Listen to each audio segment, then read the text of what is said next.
कठिनाइयों का भी स्वागत करें।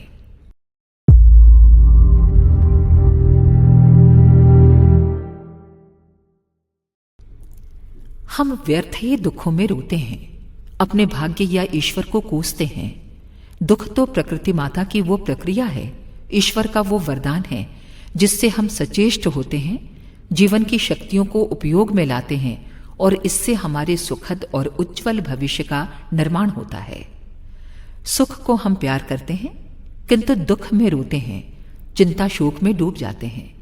ये हमारे एकांगी दृष्टिकोण और अज्ञान का परिणाम है। सुख की तरह ही दुख भी जीवन का अभिन्न पहलू है। यदि दुख न रहे तो हम सुख से ऊब जाएंगे, सुख के मादक नशे में एक दूसरे का नाश कर लेंगे। इतना ही नहीं, हम सुख का मूल्य ही नहीं समझ सकेंगे।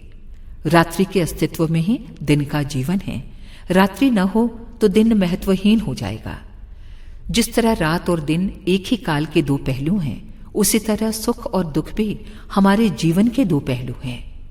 जिस तरह रात के बाद दिन और दिन के बाद रात आती है, उसी तरह दुख के बाद सुख और सुख के बाद दुख का क्रम चलता ही रहता है। आवश्यकता इस बात की है कि सुख की तरह हम दुख का भी स्वागत करें, उसमें शांत मना स्थिर दृढ़ रहकर अपने कर्तव्य में लगे रहें। स्मरण रखिए, जीवन के शाश्वत मूल्यों को समझ लेने पर, कर्तव्य में जुट जाने पर कठिनाई दुख नाम की कोई वस्तु शेष नहीं रहती। अखंड ज्योति, जनवरी 1964, पृष्ठ 18। अगर आपको हमारी यह वीडियो पसंद आ रही हो तो इसको लाइक करें, कमेंट और शेयर जरूर करें और हमारे YouTube चैनल ऋषि चिंतन को सब्सक्राइब भी कर लें।